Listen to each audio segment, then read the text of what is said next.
YouTube channel, Jay. Let's go!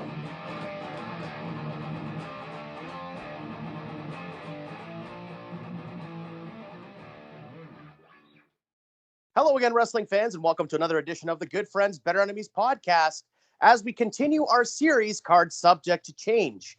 This week, we have in our midst the ever so talented and popular Nick from the Universal Wrestling Podcast. Nick, how you doing, buddy? Good, man. Happy to be here. Happy to do it again. I know we had a little bit of an issue last time, but hey, we're doing it. We're back, and we're gonna get this done this time. 100%. Yeah, we wanted to bring you a list a couple of weeks ago, folks, that we just felt like, based on some information that had been revealed later on in the week, was not in the best of taste to drop at that time. So it might be down the line in the future we'll be dropping that episode, but nothing is certain. But what is certain is that today we are covering the top 7 Brock Lesnar matches in the WWE from 2012 to 2019. Nick, this was your idea. We're super stoked to have you on board. Tell us about the list and how you came to it. Yeah, I mean, Brock Lesnar is one of the best, and he's very underrated when it comes to thinking about the greatest in the WWE, and I think he deserves to be on that Mount Rushmore. If it's just the WWE alone, I think he's maybe there or maybe close to the Mount Rushmore. I enjoy his matches because his matches are something that we don't get to see often, and it's real. It seems real fighting. It seems like back and forth. They're just like, I don't know, from like a movie or something, like real life fighting. And I love it. It brings reality to the wrestling world. And that's what I love the most about wrestling. Yeah, I couldn't agree more with you. I never had a problem with Brock Lesnar being the champion and only wrestling a few times a year. I think in a way it almost adds a little bit of legitimacy to it in terms of, he's a champion. He's not going to fight any contender. People have to build up themselves to a certain level to get to that point. So if he's only going to wrestle, 4, 5, 6 times a year, I was 100% fine with that. I had no problem with him carrying the title and being on TV once every few months, especially in that framework of what was going on with the current product today. We didn't have a lot of big time box office stars over the last 5, 7, even 10 years, I'd say. Obviously, when Undertaker and Cena were there and Triple H was wrestling fairly regularly, then yes, we did. But for sure, the last 5 years or so, he's been the biggest star in the company. So why not, cool your jets on him a little bit, right? Yeah, I agree, man. Yeah, so, I'm pretty excited about doing this list. I came up with a few things that I want to talk about. Obviously, I have 7. You have 7. Yep. I believe you have 7. Is that correct? Yes, I do. All right, perfect. So we are stealing the template again this week, or borrowing from the Count It Out 7 podcast. Shout out to Mike and Tyler. But without further ado, ladies and gentlemen, let's get right into the list. We are raring to go here this week. So I am going to give you the floor, my friend. Nick, you are on top. What is your number 7 for top Brock Lesnar match from 2012 to 2019? Easy for me to say. Number 7. It is Hell in a Cell 2015 versus The Undertaker. And I think it was No Mercy, maybe 2002. They went one-on-one in a cage.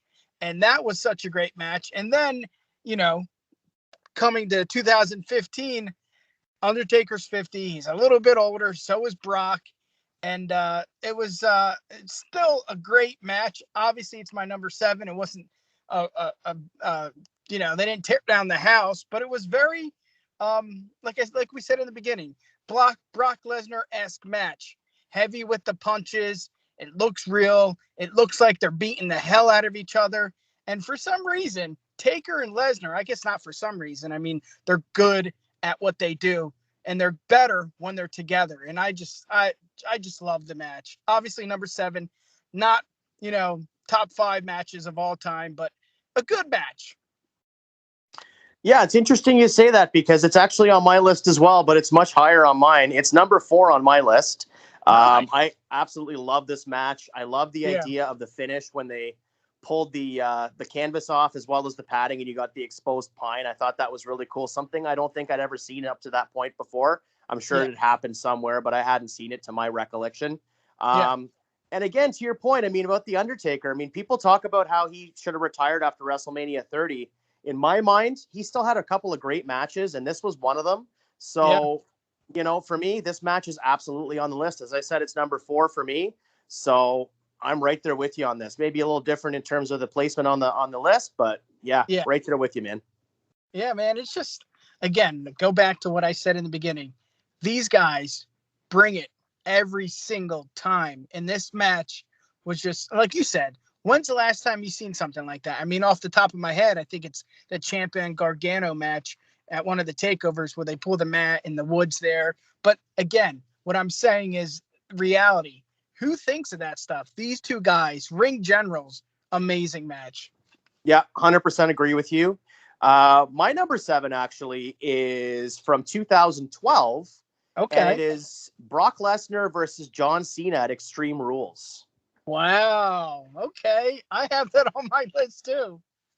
Yeah, I have a feeling we're going to have a little overlap here. I thought it was a really good match. I think it was probably their best match that they had. I definitely thought through about putting SummerSlam for 2014 on there. Yeah. But it wasn't really much of a match. It was just Brock Lesnar dominating. And I get it's a Brock Lesnar list, but at the same time, it wasn't that competitive a match. Whereas this one in 2012 really was a solid match. What a great way to bring Lesnar back into the company.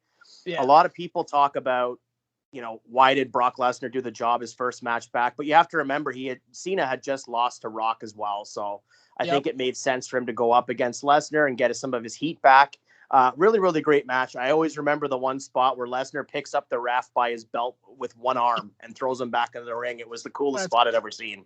So do you have any recollections of that match? Yeah, there's a couple moments. Obviously the chain and when Brock Lesnar, jumps, I guess, and he attempts to knock Cena over the ropes or over I don't know, something along those lines, and he kind of falls. I remember that as well.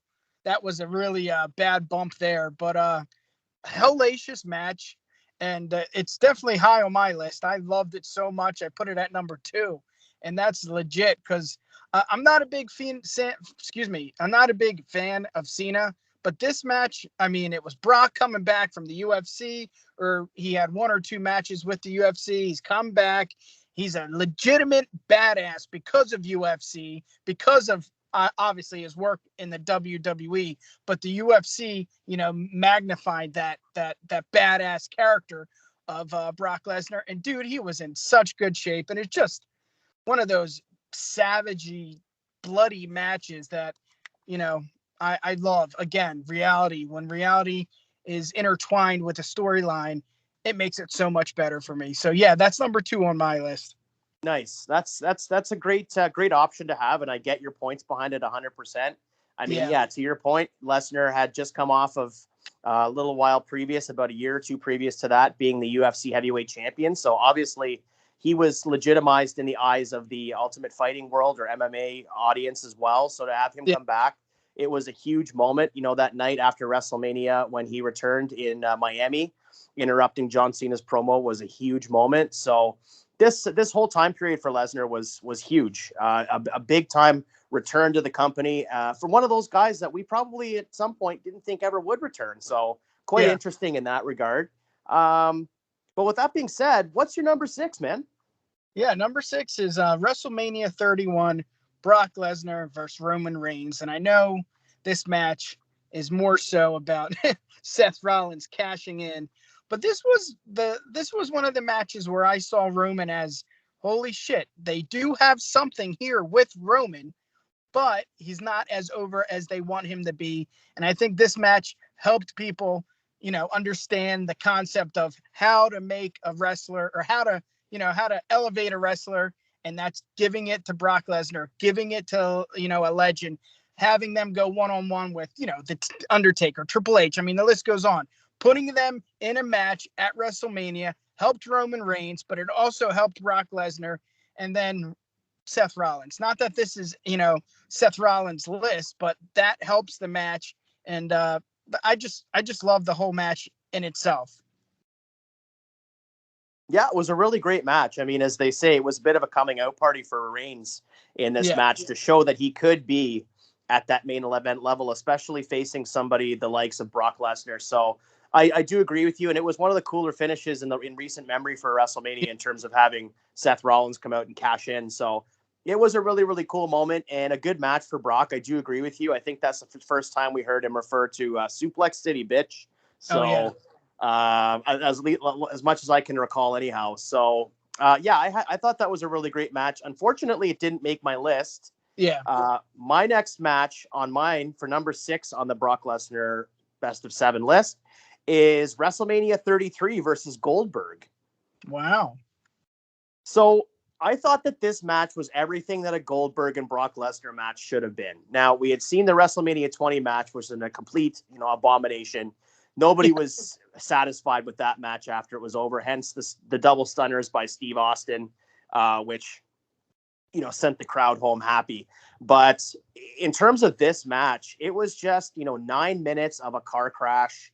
There was a lot of power spots going through barricades. This was so well booked and might have been actually the match of the night for that particular WrestleMania, just in terms of what we got as opposed to what people were expecting. I think the expectations were quite low. And then we got this match, which was just tremendous. So this is 100% on my list. And that's funny that you say that, because every time Goldberg comes back, it's like, oh my God, why? But I'm with you on that, Jay. I mean, this was one of the best matches of the night. And this is what I guess Vince sees when he keeps bringing Goldberg back. Like, this guy, powerhouse, Bobby Lashley. I mean, the list goes on with who Goldberg has gone one-on-one with. And it just seemed like this match was perfect. Brock Lesnar, the Beast, goes one-on-one with the legend of, Goldberg. And it was a great match. So, yeah, man, kudos to you putting it on your list. Thanks, man. I appreciate it. Yeah, it was one that I knew that was going to have to end up being on the list. I wasn't sure about the placement, but I knew in terms of, again, the chemistry between the two guys, and I think the expectation level being so low and how well they delivered, I think it had to be on the list. So I'm 100% on board with that, and I appreciate the kind words. Yeah. We're breezing through this list pretty quick here this week, folks, but we're just so excited to talk about Brock Lesnar that we just can't wait to talk about the next match. So what's the next one on your card? I believe it would be number 5, my friends. Yeah, I'll talk a little slower. Maybe we'll do it that way. No, that's totally fine. I'm excited, man. Yeah. Brock Lesnar versus John Cena versus Seth Rollins, Royal Rumble 2015. It was just, I think this was like during it was like a monster heel run for Lesnar during 2015. And again, I'll go back to the storyline. This was simple and it was effective, and the storyline was great. I love the match. I love when I'm a big fan of triple threat. Obviously not at a main event at WrestleMania or a main event at a, big card, but I guess for the Rumble, I'll take it. I love triple threat matches, and I thought this was a really good match. Yeah, this is an outstanding match. This is actually my number 2 on my list. Nice. So we're again on the same page. This is much like the list we did last time that wasn't unfortunately released. We are very much on the same page with a lot of matches with very few discrepancies. But yeah, I'm 100% on board with this. This was a great match, a great showcase of all of the guys. I think everybody was really expecting that Lesnar was not going to lose, but he ends up retaining at the end, which was a big shock to the crowd. Yep. Going into WrestleMania 31, he was the champion. Of course, that was the year that Reigns won the Rumble. So made all the sense in the world, but what a great match and an epic kind of way of storytelling in terms of you had J&J Security out there as well with Seth Rollins and all this kind of stuff. So I just thought it was a phenomenal showcase of all 3 talents. And because all 3 guys have a different style, it just, what they say, styles make fights. So yeah, I'm all for it. Yeah. And what I love too, again, I'm going to be repetitive, but storytelling, having, the Beast, Brock Lesnar, not in the match for as long as, maybe most champions should be. He's laying on the ground or he's somewhere else. And that just gives the anticipation of the match. Like, oh, when is Lesnar going to come back? He comes back and he kicks ass. And again, storyline, I love it. I love when you're like on the edge of your seat waiting to see what's going to happen next. So yeah, definitely happy this is number 2. It could have been number 2 on my list, but I'm keeping it at number 5. That's 100% fine. My number 5 on my list is going back to SummerSlam 2016 with Brock Lesnar versus Randy Orton. Nice. Now, this match is a bit of a deep cut, I think, for some people. A lot of people forget this match took place. This was about 3 weeks after Brock Lesnar competed at UFC 200, and they had built up a storyline wherein Orton was kind of challenging Brock Lesnar, and so the match finally took place at SummerSlam. There wasn't that much of a tremendous build to it, but just the names alone was kind of like enough, I think, in this case. And then, of course, we got, Brock Lesnar hitting Randy Orton in the forehead with those clean elbow shots and busting open Orton hard way. In fact, there's a story about how Jericho was freaking out backstage because he thought that Lesnar was taking liberties with Orton. It was such a good match. And of course, the way it stopped as well, just stopped clean for bleeding like that. It was just a loss of blood on Randy Orton's part, and the ref just stopped it. I don't really see those kinds of finishes in today's presentation of sports entertainment or pro wrestling. So I thought it was a really, really good match. In fact, I was hoping we'd get a rematch at some point, but yeah, it was one of those matches that I always sticks out in my mind as one that probably should be talked about with a little bit more reverence and more respect than it gets. Yeah. You know what? I was actually there live. Were you? Yeah, I was there live. I think it was in Brooklyn, or maybe it was in Philadelphia, somewhere local to South Jersey. And I mean, you should have felt the atmosphere. It was just like quiet because everybody knew like something was up. Like he didn't bleed. He literally got punched and bled in the middle of the ring. And it was just like, wow, this is crazy. This is good shit, Yeah, 100%. And that was the thing watching it on pay-per-view as well, is I don't think up to that point I recall seeing Lesnar hit anybody with those unprotected, clean elbow shots to the forehead. I don't remember seeing that before. No. And so he hit him about three times, I think. And then the third time he just started bleeding like a sieve. Yeah. And I was just completely dumbfounded. But I was like, what the hell is going on? And again, I mean, obviously he was bleeding to the point where they legitimately had to stop the match. He was bleeding they couldn't control the bleeding. But it was a really, really cool finish, and another way to establish Brock Lesnar as the guy, the dominant force, the beast incarnate, the next big thing, whatever you want to call him. Yeah. He is the dominant force and has been for the last few years for sure. Yeah. Do you remember? I don't know, but was that the last match of the night? Yes, it was. That was also pretty awkward when we were leaving. It was just like, again, back to the atmosphere. It was really quiet. I think there was some boos. I think people didn't understand it. And now, looking back at it, it's like, holy shit. But yeah, great match, man. Yeah, really enjoyed it. So we've already talked about my number 4, which was The Undertaker versus Brock Lesnar at Hell in the Cell in 2015. So I'm curious what you have as your number 4.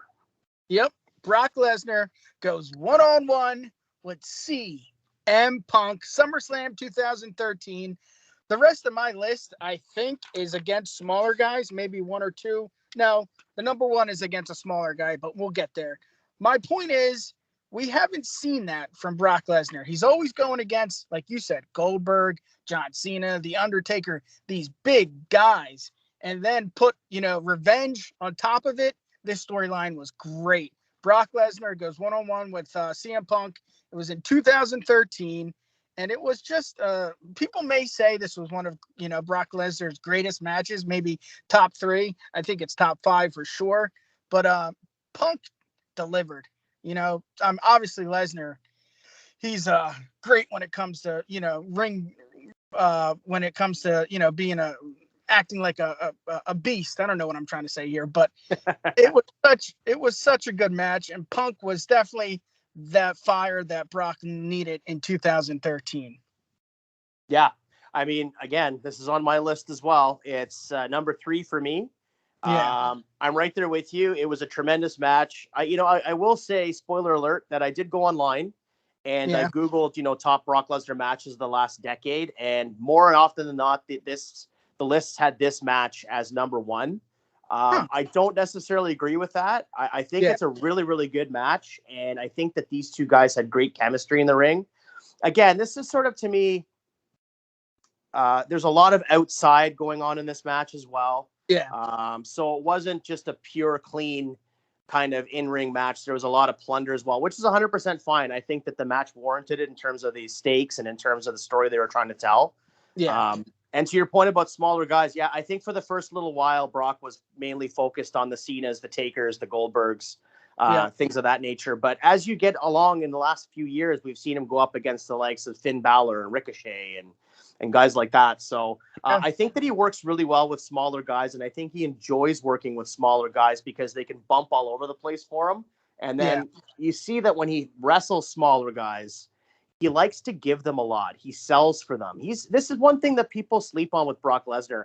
He is one of the best sellers in the business. When he sells for a guy, you believe it. It's legitimate. You feel like he's in actual pain or anguish because he's so impenetrable a force, right? Yeah. So, yeah, I mean, Seth Rollins even brought that up during the sessions with Stone Cold. He said he's probably one of the best sellers of all time. 100%. So, Yeah. I mean, this is a classic case of that with CM Punk. I think absolutely the case can be made that this match could be the top 3 of Lesnar's career, actually. But for the purposes of my list, I put him at number 3, and you have it at number 4. 4, yeah. So, and with that being said, sorry? Go right ahead, my friend. Yeah, I just wanted to discuss what you said about, it wasn't just a match. Paul Heyman was there, and I think Punk applied the Anaconda Vice to Heyman. So that just helps with the match, helps with the storyline. Again, I go back to it, storylines. I love when there's something different in the match. If there's a triple threat, then that means something's going to happen. That means no disqualifications. With this one, it was Punk and Heyman and that whole storyline. And now we're seeing it today. Roman Reigns and Brock Lesnar, and Heyman is inserted into the middle of the storyline. And it's just, when there's aspects of entertainment like that, man, I love that. I love that kind of shit.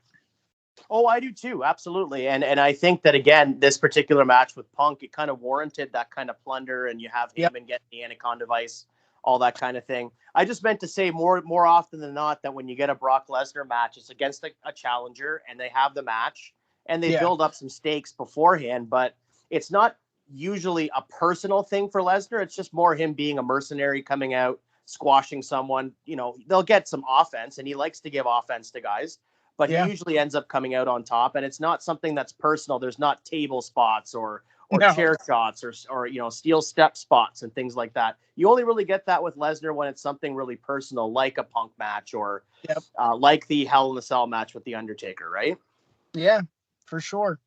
Yeah, man. So I think we're kind of at odds here in terms of our list. We're having separate placements, but very similar matches. So what do you have for your number 3? Brock Lesnar goes 1-on-1 with AJ Styles, Survivor Series 2017. Again, AJ Styles isn't a huge competitor, but when he gets in the ring with anyone, he elevates everyone. Even if it's Brock Lesnar, even if it's The Undertaker, even if it's any legend, when you insert AJ Styles into a match, it's 10 times better. And that goes for legends, that goes for rookies, that goes for anyone. He just makes that match that much better because he's that damn good. And that's what he did here with Brock Lesnar. I wasn't a big fan of the storyline here, to be honest. I don't really think there was an actual storyline. If there was, maybe you could tell me. But just the match alone, you know how every now and then, every now and then there's a match that's just inserted to a pay-per-view. You don't really know why. This match, I think, was something like that. And hell, I enjoyed it. I loved it. Yeah, it was an outstanding match. I think the storyline was more or less just the Survivor Series Raw versus SmackDown thing. Going into Survivor Series, we had Jinder Mahal as the champion, and then AJ Styles beat him. So then that's kind of where we got to AJ versus Brock Lesnar.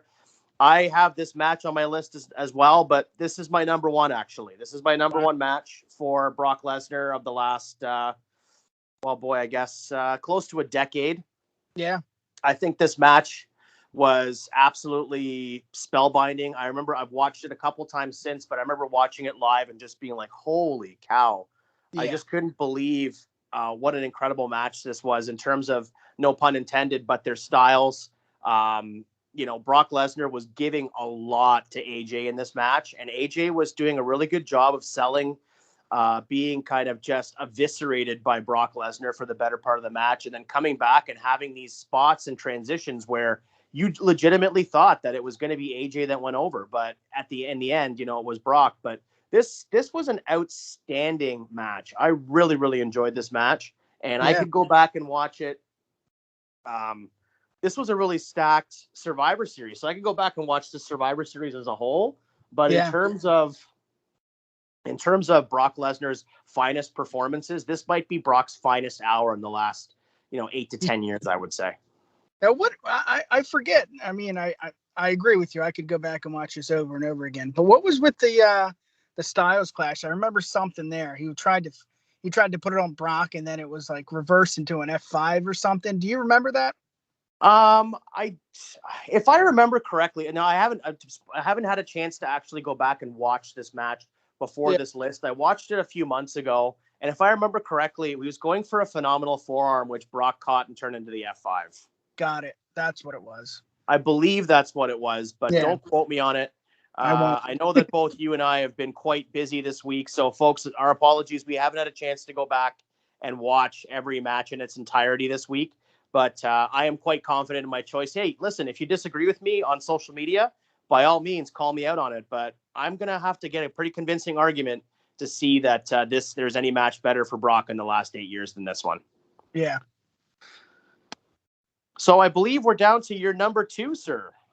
Yeah. Number 2 is the one that you had. Extreme Rules 2012, Brock Lesnar versus John Cena. Again, it was legitimate fighting. That's what it looked like to me. Again, Brock Lesnar, I think, was coming back from UFC after his couple fights. And it was such a good match. And like I said, I'm not a big John Cena fan, but he put up here, and it was kind of similar. You brought it up to the Randy match, where it's like, this is on the level of, is this real professional wrestling or is this a fight? And it was on that line there. And that's the kind of matches I love. Reality sinks in, and they don't think about anything. They go one-on-one. You had blood, you had the chain, you had the mess up at the ropes. I mean, it's just a barn burner, man. It was such a good match. Oh, 110%. I'm right there with you. We did touch on it earlier. I mean, there was some really, really cool spots in this match. And again, for people that'll say, well, Brock should have gone over, he had just returned. I think again, to my point earlier, it had to do with the fact that Cena just lost to Rock. So you couldn't keep having Cena lose to big time stars, consistently throughout. But it didn't hurt Brock any at all. He had just come off of that run in the UFC, as we alluded to earlier, and being the UFC champion. So him losing to Cena, I think in a way might have even foreshadowed what happened at the SummerSlam 2014 a few years later. So Cena comes in and faces a returning Brock Lesnar at this Extreme Rules pay-per-view. You have Cena go over on Brock, and then the next time they meet, Brock just destroys him. I think it was like 18 German suplexes, and he just completely dominated Cena. And then they had the rematch the next month at Night of Champions. But yeah, I mean, this to me was maybe some of the ammunition in terms of storytelling. This was the ammunition in Brock's arsenal that he needed to come out and fire up against the WWE roster. Maybe he came in storyline. I'm not saying in real life, but in storyline, maybe the story is, oh, Brock comes back. He's the former UFC champion. He's going to run through the roster. Then in his first match, he takes an L. Maybe it's time for him to just, reevaluate. And then he just goes on this crazy dominant streak for the better part of 5-6 years. Or even, 8 years. He's been dominant since he's come back. So, yeah. What do you got? Well, I had my list.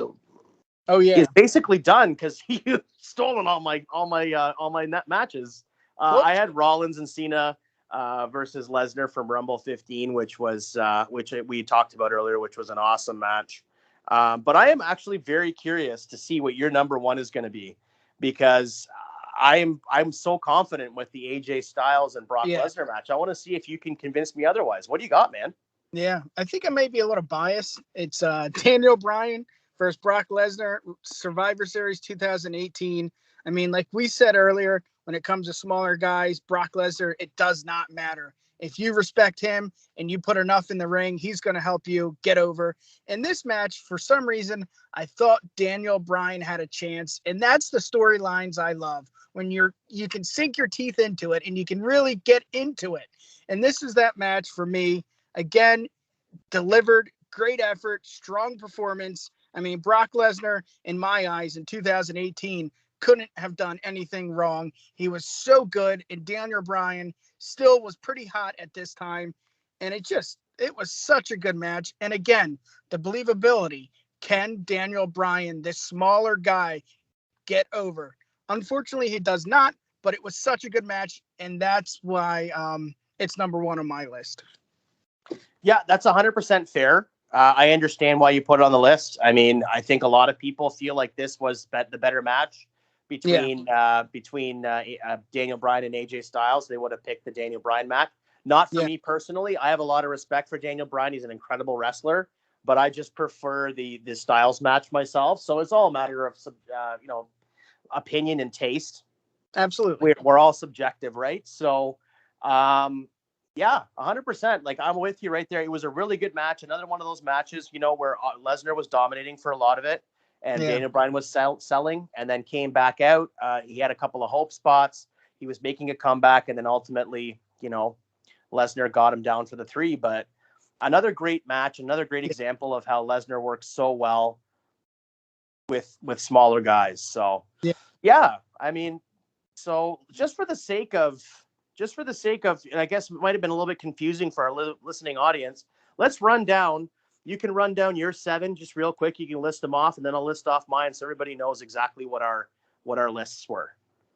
Sure. Number 7 was Brock Lesnar versus The Undertaker at Hell in a Cell 2015.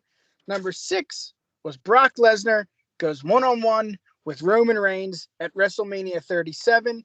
Number 5, 5-time Brock Lesnar, John Cena, Seth Rollins, tear down the house at Royal Rumble 2015. Number 4, Brock Lesnar versus the voice of the voiceless, CM Punk, Summerslam 2013.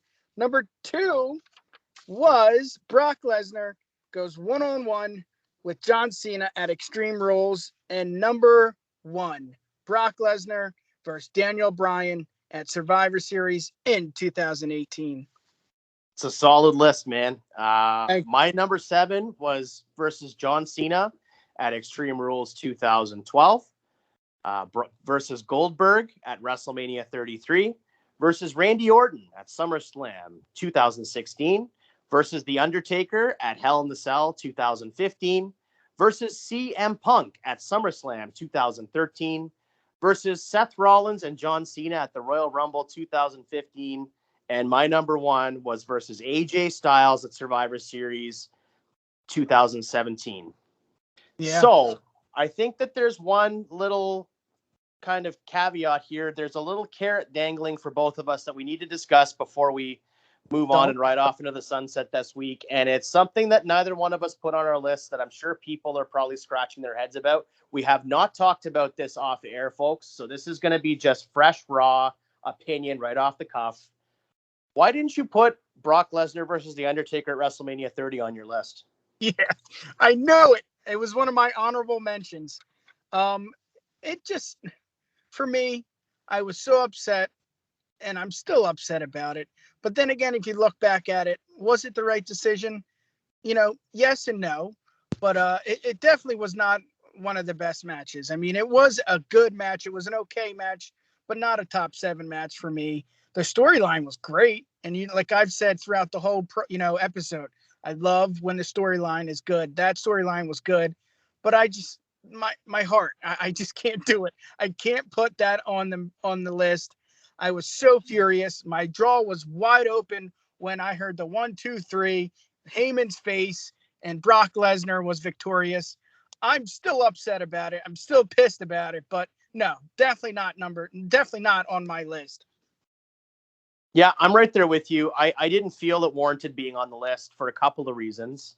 Again, I agree with you 100%. In terms of storytelling, it was exceptionally well-told story. I thought it was really, really, well done and detail oriented. They did a really good job building to that match.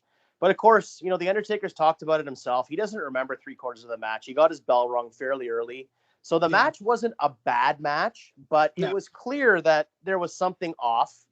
And, again, the elephant in the room, you alluded to it. I'm going to talk about it right now. The Undertaker's probably my favorite wrestler of all time in terms of a character. He's not my favorite technical wrestler, but in terms of a wrestling character, there's no one better in my mind than The Undertaker. And in my humble opinion, The Undertaker's streak should never have been broken. I understand that, maybe Brock Lesnar was the right guy. Personally, I don't think that he needed it. I didn't think that Brock Lesnar needed to be the guy to beat the streak. He already had so much momentum. He was already the WWE's resident ass kicker. We didn't need a Brock Lesnar going over and beating the streak. I get that it added another layer, but here's the other thing. When was the last time he's even referred to it? I mean, yes, he talked about it, when it first happened for the first year or two. I haven't heard him talk about it for quite a while. It's just a footnote in history now. I don't know who the right guy would have been on a 2014 roster to beat the streak. Personally, I don't think it ever should have been broken, and I think most people feel that way. Yeah, and you look at it too. His legacy, that was majority of his legacy. Obviously, his character work, his gimmick was phenomenal. Like you alluded to, probably the best, in my opinion, the best character in the WWE. It just did not need to happen. And I know there's wrestling purists. Well, nothing goes on forever. Something has to, go this way or, end. It didn't have to end. This isn't the NFL. This isn't the MLB. We write this, there's writers. This is meant to be, and that was meant to be left alone. His legacy, it's a little bit tarnished, in my opinion, because of that. And again, if you brought it up, who would have been the guy? Brock Lesnar, in my opinion, was the guy, but it didn't need to happen. Yeah, he didn't need it. And that's the thing. I just don't think it really, and looking back in hindsight now, I just don't think that he needed it. Like, it didn't elevate him from one level to another. He didn't need that notch on his belt to push him over to another level of stardom or another level of being over. He was already at that point. To me, it had been like him losing the streak to Steve Austin or The Rock. I mean, obviously Lesnar and Austin are not the same in terms of popularity, but you get my point. He was already, a headline attraction. He was already a guy that was selling tickets. He wasn't a younger guy that needed to be elevated by getting that spot. So, we could talk about this forever, and you and I both agree. There's always going to be people that disagree and think it was the right thing. That's 100% fine. You did mention you have some honorable mentions, though. Yeah. Brock Lesnar versus The Undertaker, SummerSlam 2015. Nice. Dean Ambrose versus Lesnar. I know Ambrose didn't really have the best match there, but I thought it could, be an honorable mention. That was at WrestleMania 32. That was pretty big. Oh, awesome. Yeah. Well, talk about it. What do you think? I mean, I don't mean to be the co-host. I would like to hear your point of view. No, not at all. I mean, I don't really have a lot of memories about the match. I think it was kind of just a whatever match. It wasn't anything stuck out in my mind. I was there live, and it was, Lesnar got a huge pop, and obviously Ambrose was over, but yeah, it was just kind of another match on the card. It really, and I think that's how it came across on TV too. Really wasn't anything special to me. I would have rather seen Lesnar go up against someone else on that particular card, but it is what it is, and not every match is going to be, main event quality, right? Yeah. And speaking of being there live, I was there for the WrestleMania match. I think it was Brock Lesnar versus Triple H in New York. That was the Taker Punk WrestleMania. I forget, 29 maybe, I think it was. Yeah. That was a good match. That obviously was not on my list, but again, he's at WrestleMania. He's one of the best. He goes up against Triple H, who's a hell of a seller, who's a hell of a, in-ring general when it comes to that stuff. Another good match. I don't really have any more. Do you have any honorable mentions? Well, we could talk about, SummerSlam 2013, I believe it was, or was it SummerSlam 2012 rather, with Triple H versus Brock Lesnar. That match was quite good. That was the match where they had, Triple H have his arm broken at the end of the match, and then they teased that he was going to retire. That was a good match. I mean, the Royal Rumble match with Finn Balor was pretty good. I thought that was really decent, the way that they were playing up on the diverticulitis that Brock Lesnar had and all Yeah, that kind of thing. even Yeah, the Rick, man. there are a few matches, they're kind of sparse, right? Like there was Yeah. a match that he had versus Kevin Owens that I saw live at Madison Square Garden, which was really cool. I mean, it wasn't a long match, but we got to see Kevin Owens get some offense. I know it wasn't televised, but that was a fun match. And then, of course, we saw when they did the Madison Square Garden show on the WWE Network, and we saw Brock Lesnar go up against the Big Show. That was kind of fun too. I mean, again, not a long match, but we saw the F5 on a 500-pound Big Show, which is always cool. So, yeah, I'm sure there's matches that we're forgetting. I mean, he hasn't had, oodles and oodles of matches over the last 10 years or so, but I think the ones we've covered today have been the real big tentpole ones and ones that mean the most to people and that stick out in people's minds. Yeah.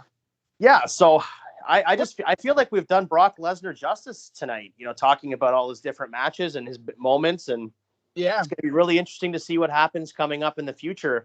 We're recording now at the tail end of September 30th, actually. So we'll see what happens coming up in the coming weeks and months. And maybe by Royal Rumble time, we might see him in the Royal Rumble match. And actually, that's one of the things I wanted to talk about quickly is the Royal Rumble 2020. I know we didn't have it on our list because it was up to 2019, but that was really cool how he was running the gauntlet of the Rumble there 2 years ago.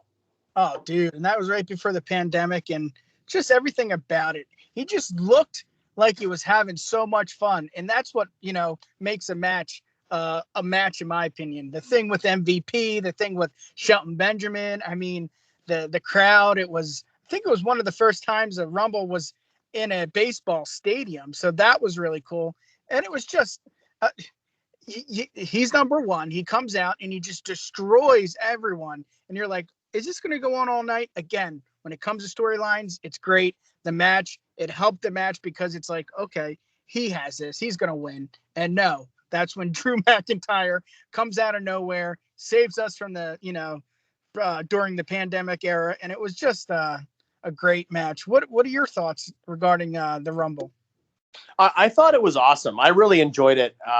Again, just to your point, because each competitor that was coming out was a different style. So we were getting different kinds of matchups. I mean, I remember the reaction that Brock had when Keith Lee came out. He's like, oh, big boy. Like, big boy. Yeah. It's really, really cool to see all the different dynamics at play and, the stuff they were playing up with Shelton Benjamin and all that kind of thing. So I would have put it on my list probably had it been we were covering that year as well. Yep. So, and of course, we didn't talk about Seth Rollins versus Brock Lesnar at SummerSlam 2019, which I was in attendance for as well in Toronto. I didn't think it was, that great of a match. I thought it was decent.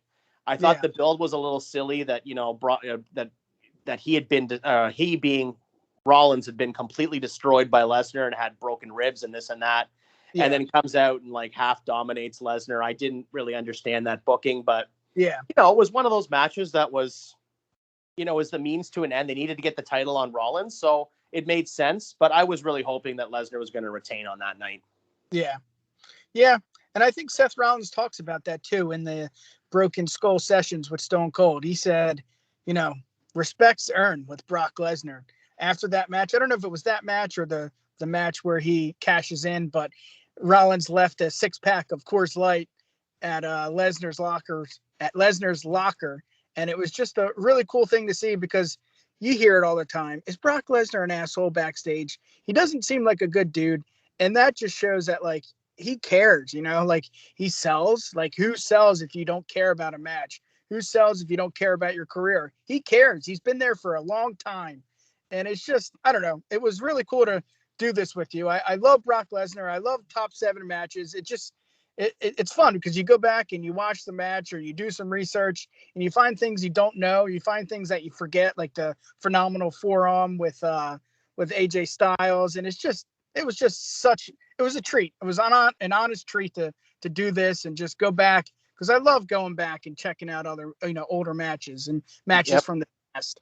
100%. You and me both, man. I am so honored that you came on and thanks for coming. Yeah. Doing a make good with us because of the situation being what it was. So I'm super happy that we got a chance to do this. I can't wait to drop this and to have our audiences come together to listen to it. Listen, speaking of that, can you tell me about your podcast? Tell me where our listeners can find you. Tell me what your podcast is all about in a nutshell.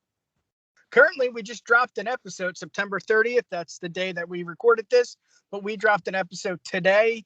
The celebration of 1 year birthday bash. We had Tyler from Count It Out with Mike and Tyler. We had James from That 90s Wrestling Podcast. We had Jonah from Rewind, Relive, Recap. He's gonna be pissed at me because I always screw up his his show, but he's a Triple R. dude.